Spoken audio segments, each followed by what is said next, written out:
하나님 아버지, 감사와 모든 영광을 하나님 앞에 올려드립니다.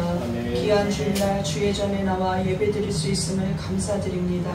시대가 완악하고 우리의 분별이 필요한 이때 주의 말씀을 들을 때 우리 속에 악한 심령들이 떠나가게 하여 주시고 잘못된 인본주의적 사상이 떠나가게 하여 주시며 하나님 앞에서 이 말씀 앞에 은혜 받고 변화되는 놀라운 역사가 일어나게 하시고 주님이 주신 지혜와 총명으로 이 시대를 분별하게 하여 주시옵소서. 아버지, 오늘도 말씀 들을 때 한 사람이라도 졸거나 딴 마음 품고 가지 않게 하여 주시고 주의 말씀이 생명이 되어서 우리의 심령과 골수를 찔러 쪼개게 하시며 그 말씀대로 살아가기로 결단하는 귀한 시간이 되도록 인도하여 주시옵소서. 졸거나 자는 사람 없도록 하나님께서 인도하여 주시고 말씀 앞에 집중하게 하시고 그 말씀이 우리가 옥토가 되어서 30배, 60배, 100배의 결실로 드러나게 하여 주시옵소서. 예수님 이름으로 기도드립니다. 에베소서 강의 두 번째 시간입니다. 오늘 말씀을 같이 제목을 읽어보겠습니다. 시작. 내게 주신 속량의 은혜. 오늘 말씀 제목이 내게 주신 속량의 은혜입니다. 속량이라는 게 무엇인지 의미를 알아야지만 오늘 말씀 전체를 이해할 수 있기 때문에 서론 부분에서 속량을 한 번만 설명할 거예요. 그럼 그 다음부터는 속량하면 그냥 다 알아들으셔야 돼요. 아시겠습니까? 네.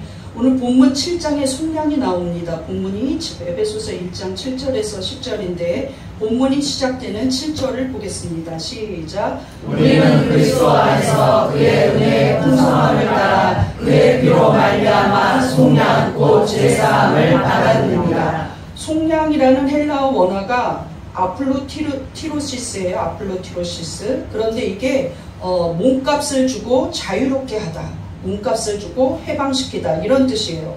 신약시대 로마 제국의 1세기에는 노예만 2,000명이었다고 해요. 상당히 수가 많죠. 근데 그때 인구에 비례하면 노예가 엄청 많은 겁니다. 그래서 대규모의 노예 매매가 큰 사업화되어 있었어요. 그 말은 무슨 말이냐면 건강한 노예는 또 많은 돈을 받고 사람 주인한테 팔고 또 좀 약한 노예도 팔고 뭐 여자 노예, 남자 노예 이렇게 몸값을 지불하고 팔기도 했고 주인이 데려가기도 했고 그런데 이 중에 굉장히 사랑하는 지인이라던가 친구라든가 이런 친척이라든가 노예 신분이 된 사람을 어떤 큰 몸값 전체 그 사람의 평생 몸값을 주면 완전히 신분을 자유화할 수 있었어요. 더 이상 노예가 아니라는 거죠. 그래서 몸값을 지불하고 완전히 자유인이 됐을 때 노예 문서가 있던 것처럼 자유인이 됐다는 신분 상승의 문서가 있었어요. 그것을 받아가지고 완전히 긴가리는 노예에서 자유인이 되었다. 더 이상 어느 곳에서도 종노릇하지 않아도 된다. 신분이 완전 상승되었다. 이 자유인이 되었다는 표시로 줄 때 속량되었다 하고 말해요. 속량되었다. 예. 다시 말하면 완전한 자유를 얻었다는 거예요. 더 이상 노예 노릇을 하지 않아도 된다는 거죠. 완벽한 신분 상승과 완벽한 자유가 권리로 주어지는 게 속량입니다. 있습니까? 그런데 모든 사람이 무엇의 노예인가요? 우리 목사님 저 자유민주주의 국가 대한민국의 노예가 어디 있습니까? 하지만 모든 인간이 아담이 선악과를 따먹어서 범죄한 이후에 죄의 종노릇하고 있습니다. 죄의 끝은 사망이라고 했는데 모든 사람이 죽는 게 그 증거예요. 아무리 돈이 많아도 아무리 수명이 길어도 100살 이후에 되면은 죽음으로 달려가고 있는 거예요. 우리도 하루하루 지나면서 늙어가고 있죠. 이게 죽음이 가까이 오고 있다는 뜻입니다. 그래서 모든 사람은 죽어요. 왜? 죄의 싹슨 사망이라 그랬어요. 그런데 그 모든 사람이 죽는다는 건 죄인이라는 뜻이죠. 그래서 예수님은 이렇게 말씀하셨습니다. 요한복음 8장 34절 시작. 예수께서 대답하시되 진실로 진실로 너희에게 이르노니 죄를 범하는 자마다 죄의 종이라. 죄를 범하는 자마다 죄의 종인데 모든 사람은 죄로 인해서 사망하니까 모든 사람은 죄의 종입니다. 다시 말해 모든 사람은 죄에서는 속량을 받아야 된다는 뜻이에요. 속량받지 않으면 죄인의 신분으로는 우리는 죽으면 지옥 갈 수밖에 없습니다. 죄와 사망의 끝은 지옥입니다. 모든 죄의 형벌은 지옥으로 귀결돼요. 믿습니까? 네. 지옥이 있다는 걸 믿지 않는 것도 잘못된 거예요. 그렇다면 우리가 속량은 이미 받았습니다, 여러분. 제가 결론적으로 땅땅땅 선포하는데 이미 여러분 속량 받아서 이 자리에 있습니다. 믿습니까? 네. 여러분이 속량 받으셨음을 믿습니까? 네. 속량이라는 말이 한자어로서 너무 힘든다면 그냥 죄사함 이렇게 생각하면 돼요. 우린 죄사함을 받았다는 거예요. 내게 주신 이 속량의 은혜가 어떤 은혜인지 모르고 그냥 내가 용서받았어 이 정도로만 생각한다면 많은 것을 누리지 못하고 살아가는 겁니다. 오늘 에베소서의 말씀을 통해서 내게 주신 이 속량, 죄사함의 은혜는 나에게 어떤 영향을 끼치는지 한번 알아보면서 여러분이 더 감사하는 시간 되시기를 바랍니다. 첫 번째, 내게 주신 속량의 은혜. 1번 시작. 예수님처럼 사랑받는 자녀가 되었습니다. 여러분 생각해 보세요. 어떤 A라는 아이가, 김가리라는 아이가 있어요. 그런데 그 김가리라는 아이를 동네에서 되게 친하게 지냈는데 얘가 자라면서 무슨 사연이 있어서 노예로 팔려가고 말았어요. 어느 날 문득 20살이 된 그 김가리라는 아이를 봤을 때 내 아들하고 친구인데 저 아이를 그냥 속량해 줘야 되겠다 하고 생각했어요.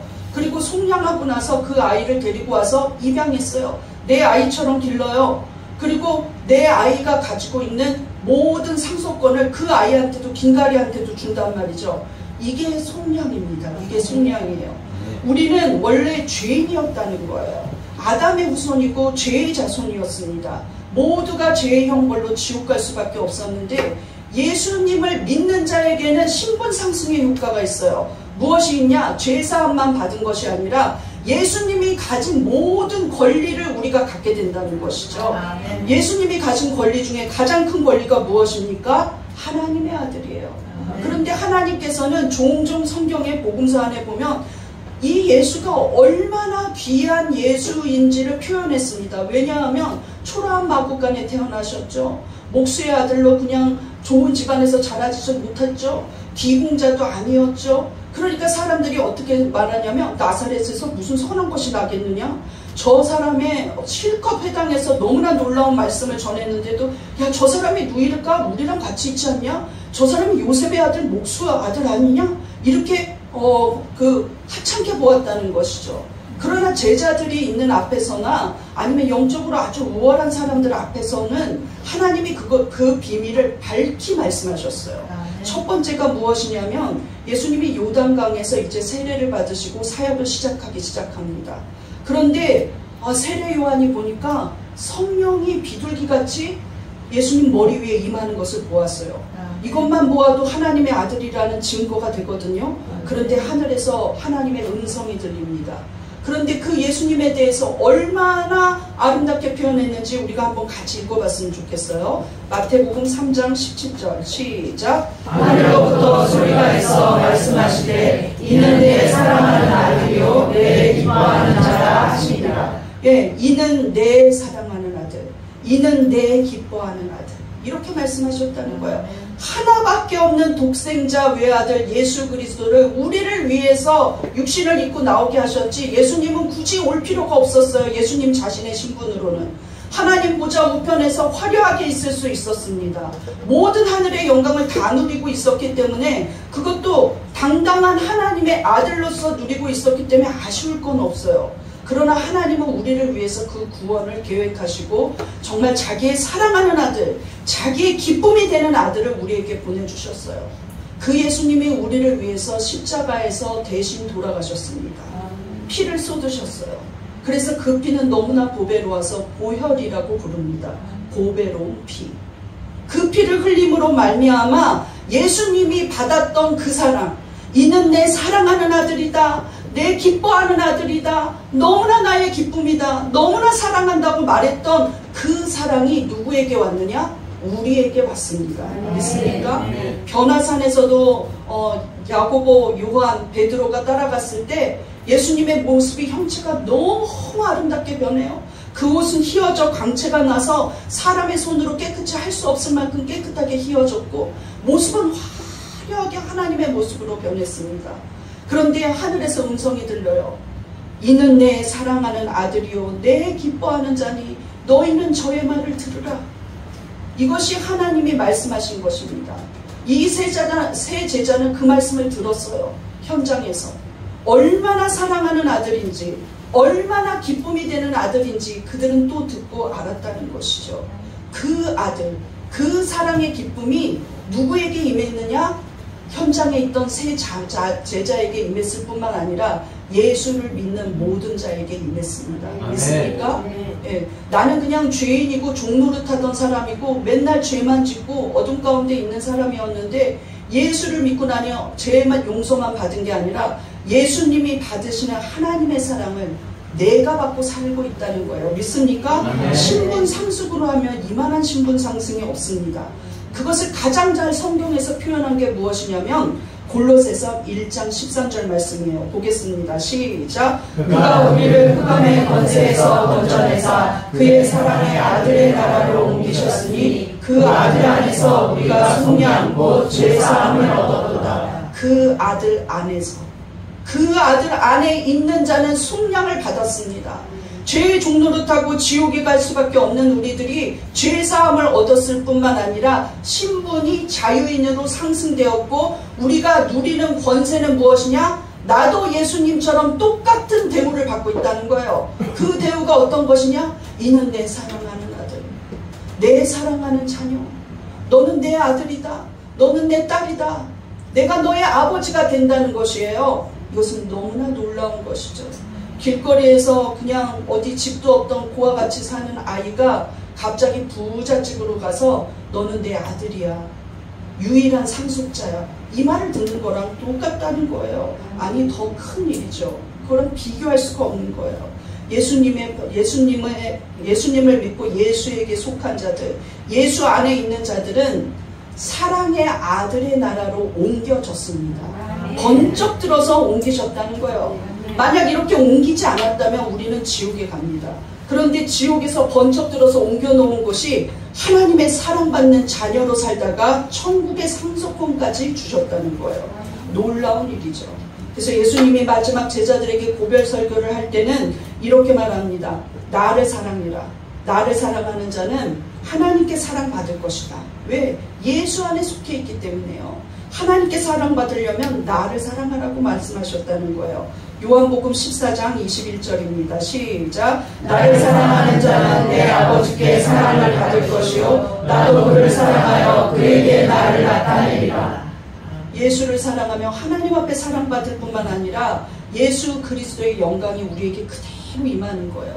사랑받는 영광, 하나님의 기쁨이 되는 영광이 여러분에게 있습니다. 믿습니까? 여러분은 하나님의 사랑받는 자녀라는 거예요.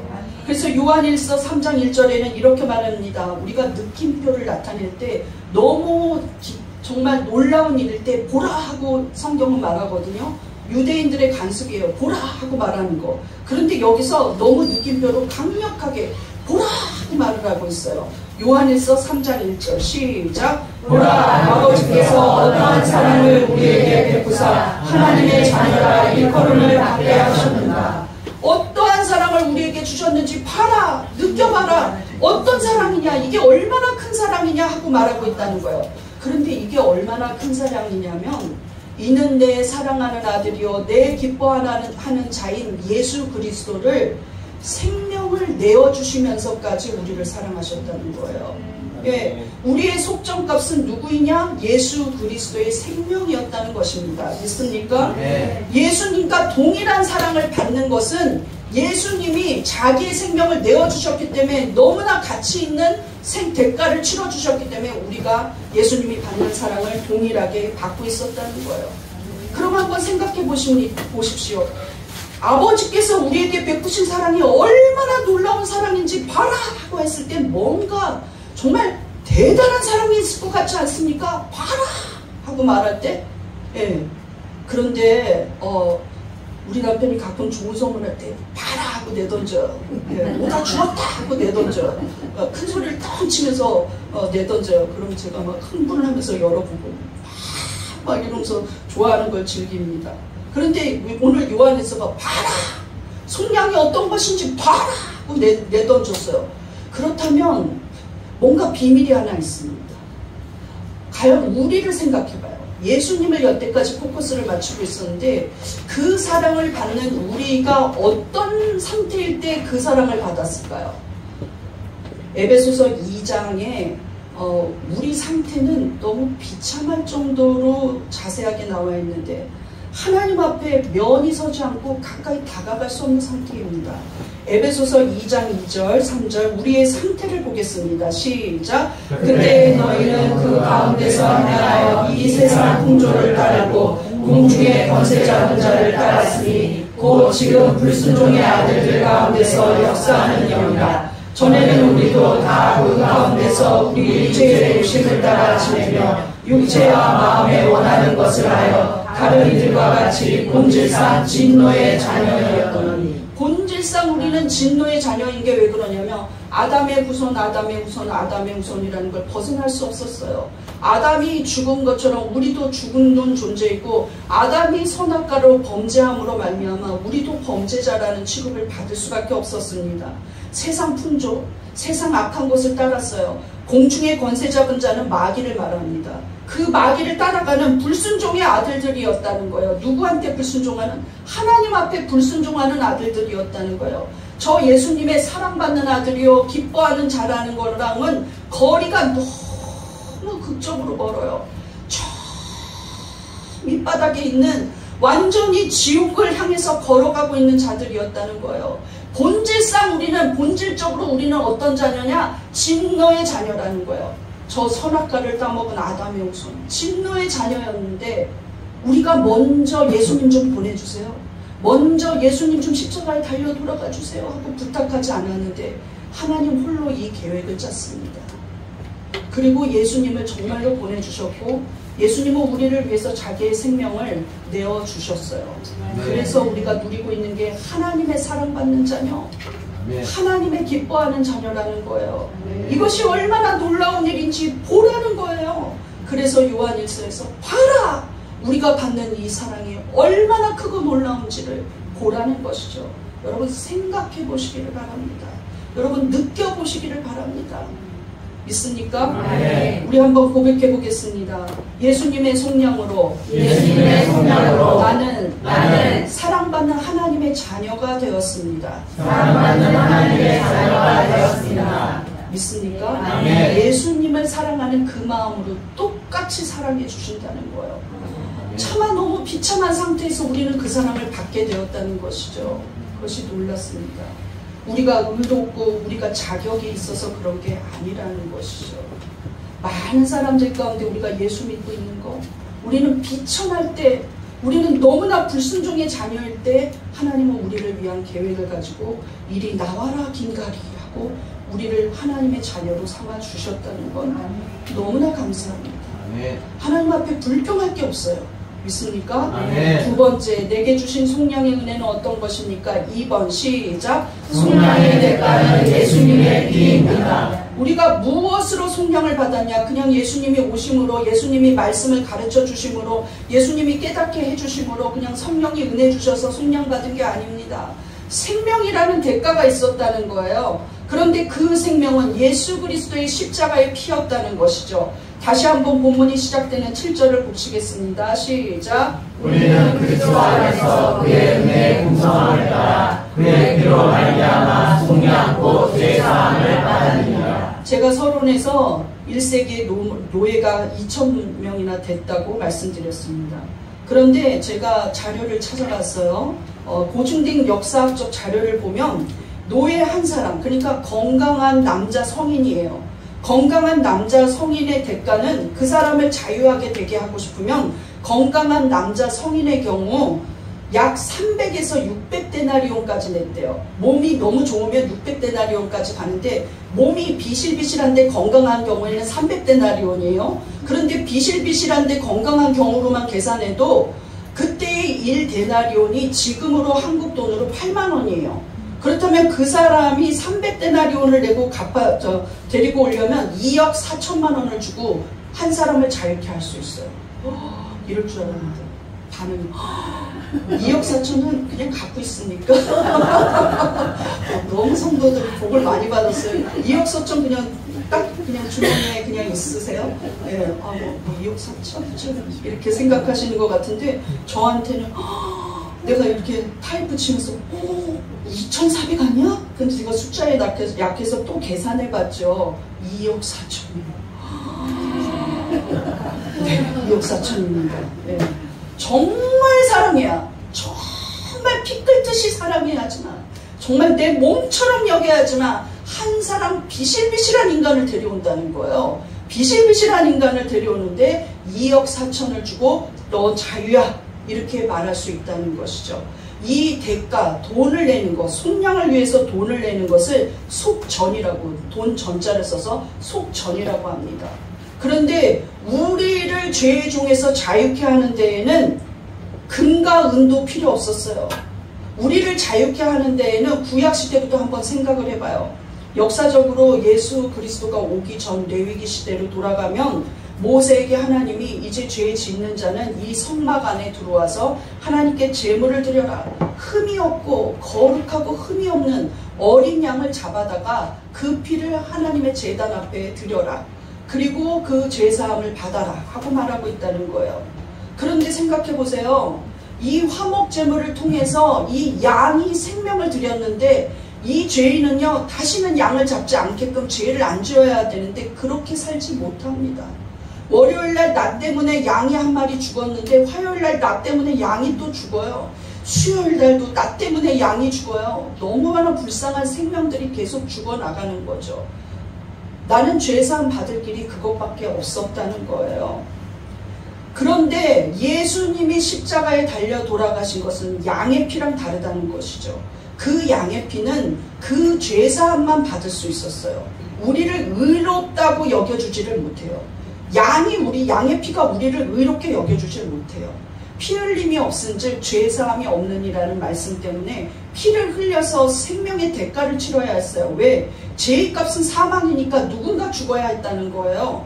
그런데 우리 자신을 위해서는 우리 속 안에 영이 있습니다. 하나님이 창세기에 우리에게 푸뉴마를 주셨다고 했어요. 그 푸뉴마는 무엇이냐면 하나님이 흙으로 사람을 만드셨고 그 흙덩이인 육체에게 무엇을 불어넣어 주셨냐? 하나님의 영을 불어넣어 주셨어요. 그때부터 우리는 영적인 존재가 되었습니다.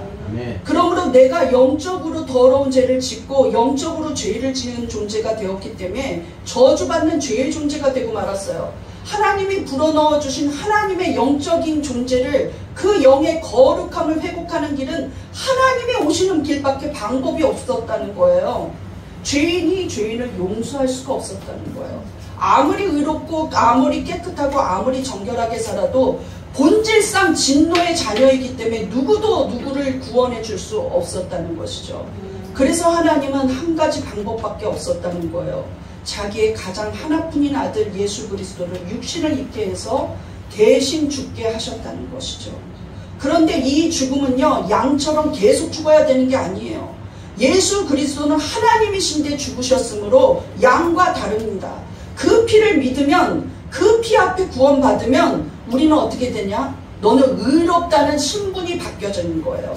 옛날에 구약시대 사람들은 예수님 오시기 전 사람들은 제물을 바쳐도 의롭게 여겨지질 않아요. 그냥 본질상 진노의 자녀예요. 계속 진노의 자녀예요.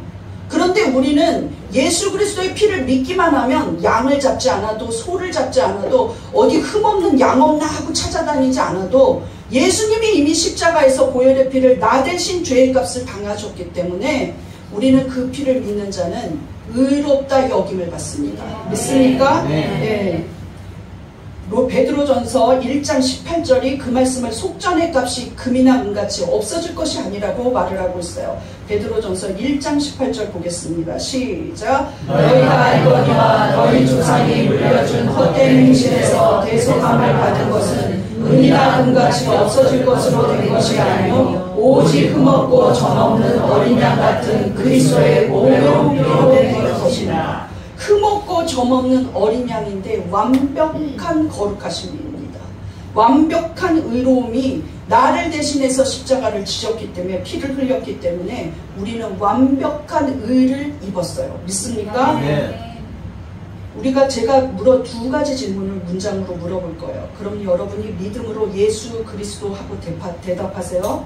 우리 죄의 대가로 누가 어린 양처럼 십자가에서 죽었습니까? 예수 그리스도. 죄의 종이 되었던 우리를 위해서 생명을 내어주신 분이 누구입니까? 예수 그리스도. 이 예수 그리스도의 피이기 때문에 보배로운 피입니다. 이 피는 양과 달라서 우리에게 거룩함을 주고 의롭다 여김을 받게 해준다는 거예요. 이것이 놀라운 일이죠. 그런데 우리는 옛날에 중세시대에 면죄부 때문에 루터가 종교개혁을 일으킨 거예요. 예. 종교개혁을 일으킨 때가 1517년 10월 31일 날 종교개혁을 일으켰거든요. 근데 루터가 죄를 지을 때마다 사제를 찾아가요. 자기도 사제였지만 내가 거짓말하고요. 마음속으로 미워하고요. 그래? 계단을 올라가라. 몇 계단을 올라가요? 무릎으로 고행을 하면서 올라가라. 또 월요일날 올라갔어요. 무릎으로 고행을 하면서 올라갔어요. 죄를 용서해주세요. 용서해주세요. 다음날 또 죄를 지었어요. 할 수 없이 또 찾아갔어요. 이거 진짜 실화예요. 네, 그래서 또 찾아갔어요. 내가 또 죄를 지었습니다. 어떡하면 좋습니까? 어제 올라갔던 그 계단을 또 올라가. 조금 더 많이 올라가. 나는 더 화가 나서 더 죄를 지을 것 같아요. 루터가 올라가면서 올라가요. 그러고 나서 방에 돌아왔어요. 로마서를 말씀을 읽는데 내가 왜 여태까지 날마다 계단을 올라갔지? 그 아들 예수의 피가 값없이 우리를 속량했다고 되어 있는 거예요. 모든 사람의 죄를 범했으며 하나님의 영광에 이르지 못하더니, 그럼 하나님의 영광에 이르지 못하니까 계단을 올라가라, 내일도 올라가라, 계단을 올라가라고 써있지 않았거든요. 산을 올라가라, 높은 곳에 올라가라, 노동을 해라 이렇게 돼 있지 않았어요. 돈을 지불해라 이렇게 돼 있지 않았어요. 예수의 피가 대가라는 거예요. 더 이상 우리는 대가를 지불할 필요가 없어요. 그래서 로마서 3장 24절에 답이 나와 있습니다. 한번 보겠습니다. 시작. 그리스도 예수 안에 있는 속량으로 말미암아 하나님의 은혜로 값없이 의롭다 하심을 얻은 자 되었느니라. 되었느니라. 이미 됐다 하고 과거형으로 일회성으로 딱 완료형으로 끝났어요. 너희는 그렇게 되었다. 어떻게 되었다? 의롭다 하심을 얻은 자가 되었다. 원래 나는 의롭다 하심을 못 얻어요. 그래서 누구한테 얻은 거예요. 그게 누구냐? 예수 그리스도라는 거예요. 그런데 우리에게 무엇을 대가로 지불하느냐? 빨간 글씨 읽어보세요. 값이 없어요. 너 앞으로 헌금 많이 내라. 김가리 목사 찾아가서 선물 줘라 이랬으면 좋겠는데 아니에요. 아니란 말이죠. 네. 일 많이 해라. 아니란 말이죠. 값이 없다. 예수님의 생명이 가장 큰 대가였기 때문에 값이 없다. 이것이 복음입니다. 믿습니까? 네. 값이 없는 것이 무엇입니까? 복음입니다. 제가 다시 물을게요. 이제 좀 궁짝이 맞았으면 좋겠어요. 네, 저랑 몇 년이니까. 값이 없는 것이 무엇입니까? 복음. 네, 값이 없는 것이 무엇입니까? 복음. 예수님이 복음입니다. 예수의 피가 복음이에요. 그 피로 우리가 구원을 받았습니다. 네. 너무나 가치 있는 대가를 치렀는데 우리는 그 은혜를 누리기만 하면 돼요. 놀라운 일이죠. 예. 우리 한번 같이 고백해 보겠습니다. 우리는 어떻게 의롭게 되었습니까? 값없이. 예, 이렇게 하는 거예요. 꼭 연습을 해야 되는 거죠. 예. 우리는 어떻게 의롭게 되었습니까? 값없이. 우리 한번 고백해 보겠습니다. 예수의 피가 나를 의롭게 합니다. 나는 값없이 의롭게 되었습니다.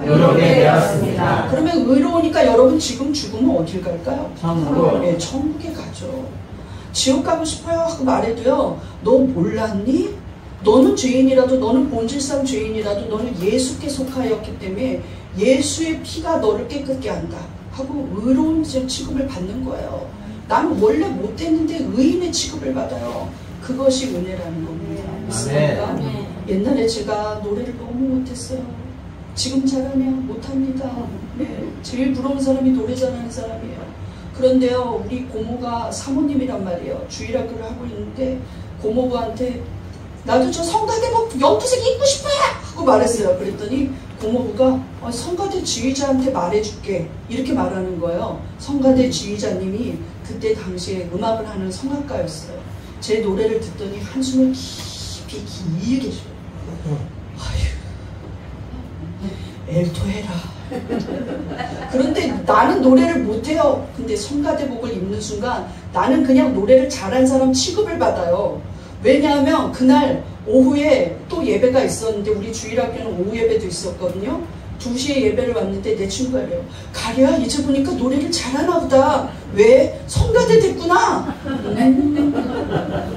아무 말도 못했어요. 고모빼기야 고모부빼기 하고 말하지 못했어요. 성가대복을 입는 순간 음치에서 탈출했어요. 나는 원래 음치인데. 여러분, 예수의 피를 입는 순간, 예수를 믿는 순간 그냥 의의 옷을 입었습니다. 믿습니까? 그래서 너는 원래는 본질상 진노의 자녀이고 원래는 죄의 종이지만 예수의 옷을 입은 자, 예수께 속한 자는 구원을 받습니다. 이미 받았습니다. 믿습니까?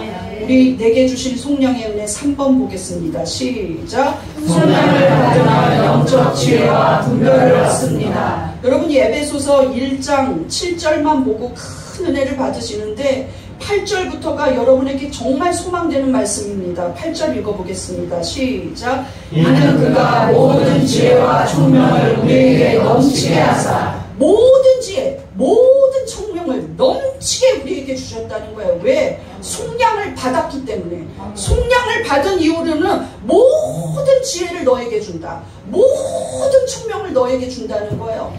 구약에서 가장 지혜로운 왕이 솔로몬 왕이었는데 1000번째를 드리고 나서야 너의 소원이 무엇이냐고 물어봤어요. 그런데 우리는 예수를 믿기만 했는데 모든 지혜를 넘치게, 모든 총명을 넘치게 준다는 거예요. 그러면 목사님 이상해요. 왜 사랑백교회 성도들은 전부 다 서울대 가야죠. 이렇게 말하는데, 자, 여기서 지혜라는 소피아는 단순한 어떤 지식, 암기 이런 게 아니에요. 학식이 아니에요. 하나님의 뜻과 구원의 비밀을 아는 영적인 통찰이 생긴다는 거예요. 예수를 내 구세주로 믿고 나니까 여러분 어떤 일이 일어났습니까? 저 해와 달과 별이 누가 만드셨습니까? 하나님이에요. 이 우주 만물을 누가 통치하십니까? 하나님. 나에게 구원을 주신 분은 누구입니까? 하나님. 나를 위해 생명 바치신 분이 누구입니까? 예수 그리스도입니다.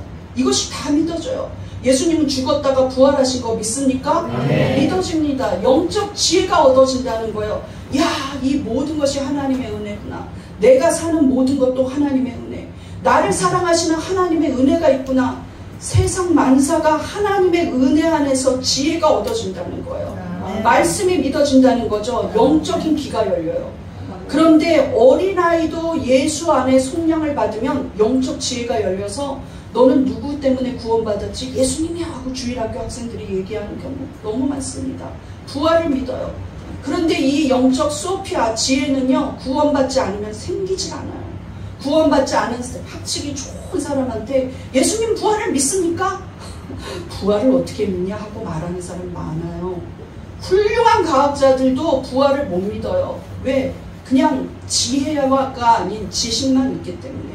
여러분, 지식만 있는 학교 선생님들 보세요. 진화론을 가르치고 있습니다. 우리는 원숭이가 변해가지고 지금 우리가 됐습니다. 이런 터무니없는 어리석은 학식을 얘기하고 있는 거예요. 논리도 되지 않는 얘기들을. 한 지옥과 지옥이 어딨어. 예수 믿는 자들이 예수 잘 믿게 교회 부흥시키려고 만들어낸 거짓말이야. 믿어지지 않는다는 것이죠. 그런데 속량받은 순간부터는 무엇이 믿어집니까? 예수님 생각하면 눈물이 나고, 예수의 그 피가 나의 죄를 사해졌다는 게 믿어지고, 예수님이 죄와 사망을 이기고 부활하셨으니 나도 죄와 사망을 이기고 생명을 얻었다는 게 믿어집니다. 믿습니까? 이것이 여러분이 누리고 있는 소피아 지혜입니다. 더불어 하나님은 우리에게 무엇을 주시냐? 무엇을 충만하게 주시냐? 총명. 이 총명은 무엇이냐면 그냥 머리가 좋은, IQ가 좋은이 아니에요. 시네시스는, 헬라어 시네시스는 하나님의 뜻을 구별하고 자기가 무엇을 실천해야 될지 분별이 있다는 거예요. 영적 분별. 이 소피아를 받은 후에 우리는 어떻게 되느냐? 영적 분별을 하는 총명이 있어서 내가 지금 이 시대에 무엇을 해야 될지, 내가 지금 이 상황에서 어떤 길로 가는 게 하나님의 분별인지를 안다는 거예요. 이 분별이라는 뜻을 쓴 바울이 있습니다. 바울이 우리에게 이 세대를 본받아 가지 말라 하고 말하면서 하나님의 뜻이 무엇인지 분별하도록 하라. 왜? 속량 받았으니까요. 로마서 12장 2절 보겠습니다. 시작. 너희는 이 세대를 본받지 말고 오직 마음을 새롭게 함으로 변화를 받아 하나님의 선하시고 기뻐하시고 온전하신 뜻이 무엇인지 분별하도록 하라. 이 분별이 바로 총명이에요. 신앙이에요. 쉬네스. 무엇을 해야 될지 이 세대 바라보고 있지 마라. 저기도 동성애 여기도 동성애 합법화했다고 해서 그거 따라가지 말라는 거예요. 너희는 하나님의 뜻을 이어받은 예수 그리스도 이름으로 속량된 자녀이니 이 세대를 분별하라는 거예요. 하나님이 무엇을 원하는지 마음이 새로워졌을 것이다. 마음이 새롭게 되는 게 소피아입니다. 이전에 어두운 생각, 이전에 흑암 가운데 있던 생각들이 없어졌어요. 마귀한테 그냥 물려가지고 예수님이 어딨어? 하나님이 어딨어? 지옥과 천국이 어딨어? 성경은 거짓말이야 하던 생각들이 없어졌다는 거예요. 믿습니까? 네. 여러분은 소피아를 누렸습니다. 믿습니까? 네. 그러므로 이 세대를 따라가지 말고 악한 세대, 악한 문화, 악한 사상 그저 넉넉고 있으면 안 돼요. 악한 것이 나중에 문화가 되고 그것이 법이 됩니다. 그 숫자가 다수가 되면 법이 돼버려요. 그러기 전에 우리는 무엇을 해야 됩니까? 하나님의 뜻을 분별해야 하는 것이에요. 그런데 하나님이 그런데 오늘 본문에서 에베소서 1장 9절에 그 지혜와 그 총명은 어떤 것이었느냐? 하나님의 비밀이었다는 거예요. 이 하나님의 비밀을 우리에게 밝히 알려주신 것이 무엇이냐? 속량이라는 것이에요. 예, 9절 보겠습니다. 시작. 그 뜻의 비밀을 우리에게 알리신 것이요 그의 기뻐하심을 따라 그리스도 안에서 때가 찬 권민을 위하여 예정하신 것이니. 예수 안에서만 일들은 일어납니다.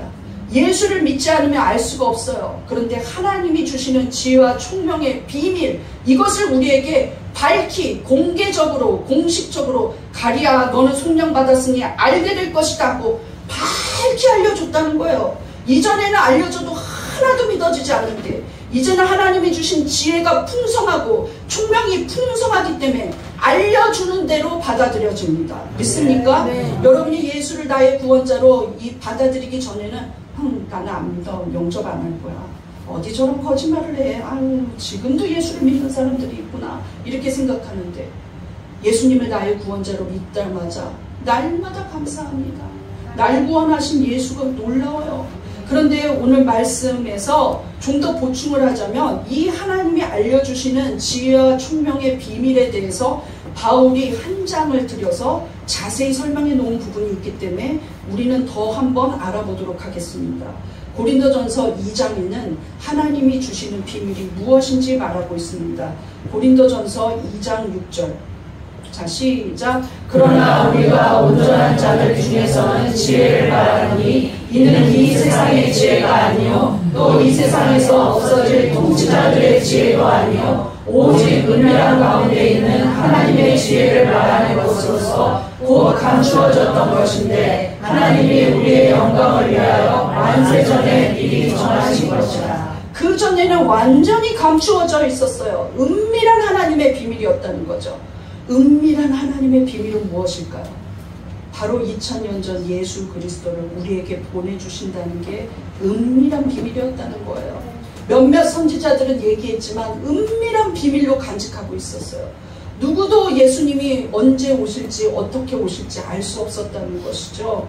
그저 베들레헴에서 태어날 것만 알고 있었다는 거예요. 그 은밀한 비밀이 마리아에게 천사가 나타나면서 공개되기 시작했습니다.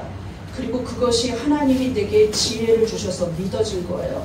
그리고 내게 총명이 있어서 이제 예수를 믿고 살아가고 있습니다. 이 비밀을 우리에게 활짝 열어놓으셨다는 거예요. 미리 예정하신 구원의 계획을 아는 것이 하나님의 비밀을 아는 것입니다.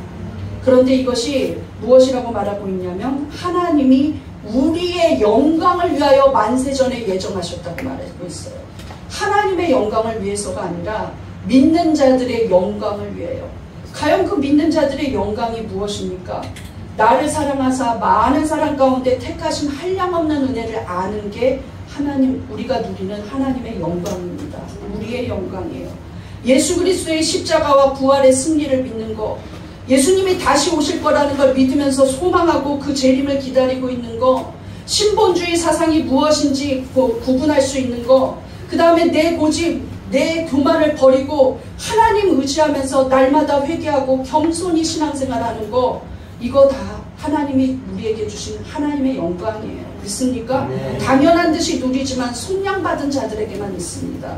시대를 분별하는 거, 내가 어떤 편에 서야 되는지를 아는 거, 하나님이 원하시는 것이 나에게 무엇일까를 아는 것, 교회의 질서를 따르는 순종, 이런 것들이 분별입니다. 믿습니까?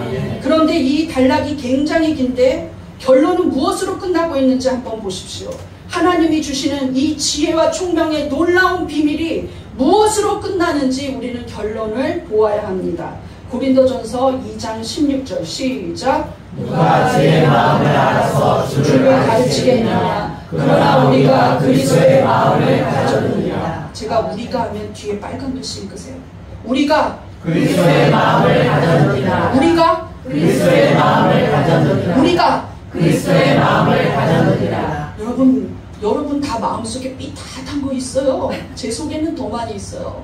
아주 고집이 있을 때가 아주 너무 많거든요. 난 또라이구나 이렇게 생각할 때가 많아요.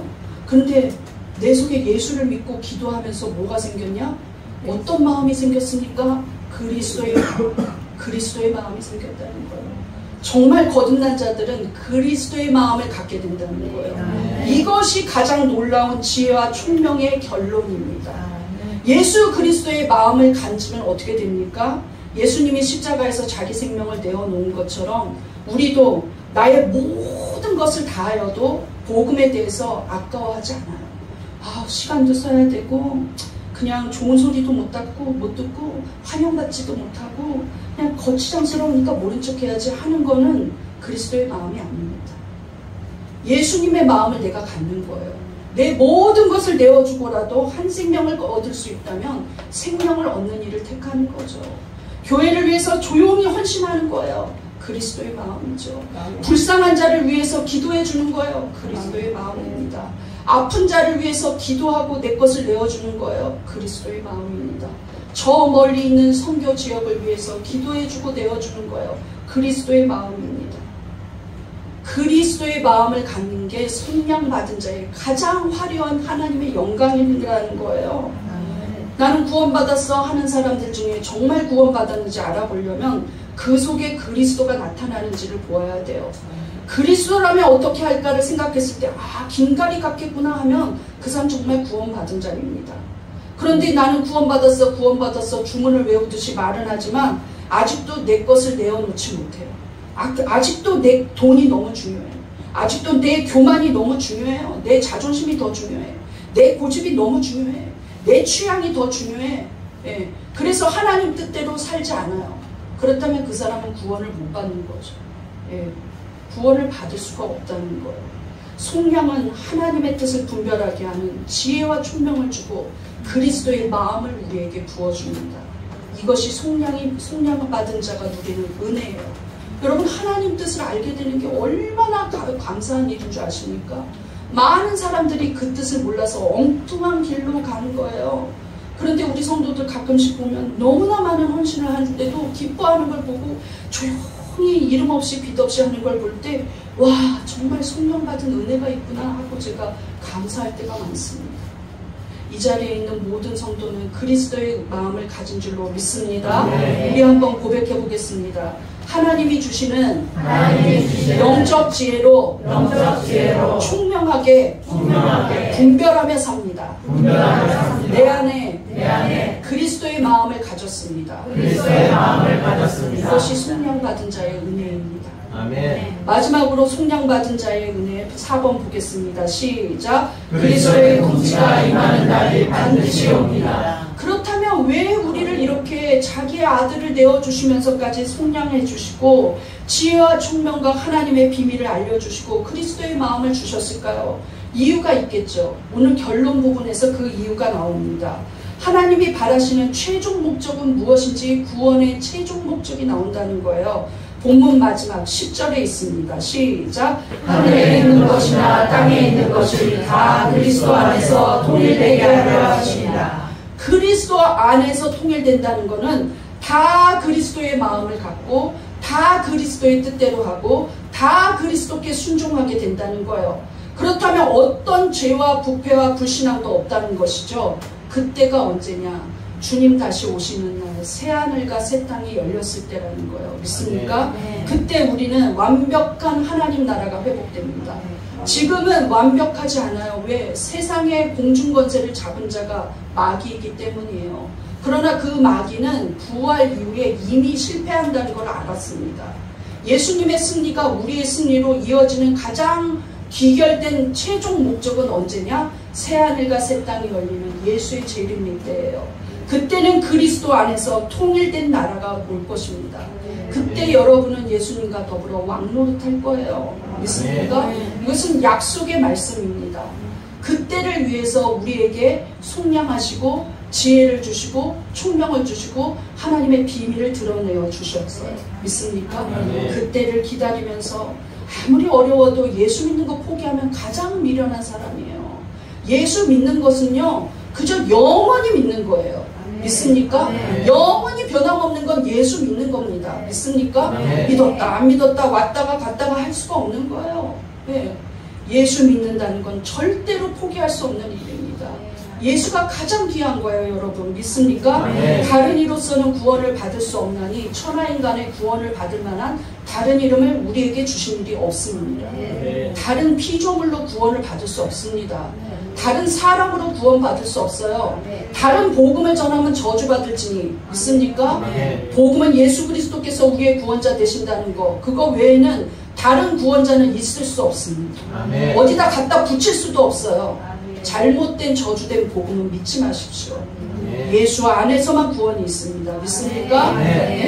내게 주신 속량의 은혜 1번 시작. 예수님처럼 사랑받는 자녀가 되었습니다. 2. 속량의 대가는 예수님의 피입니다. 3. 속량을 받은 자는 영적 지혜와 분별을 얻습니다. 4. 그리스도의 통치가 임하는 날이 반드시 옵니다. 우리가 받은 속량이 얼마나 큰지 생각하면서 하나님, 나도 내 뜻대로 살지 않고 하나님 주신 지혜와 총명으로 이 시대를 분별하며 살아가게 해달라고 간절히 기도하시면서 내게 그리스도의 마음을 달라고 기도하시겠습니다.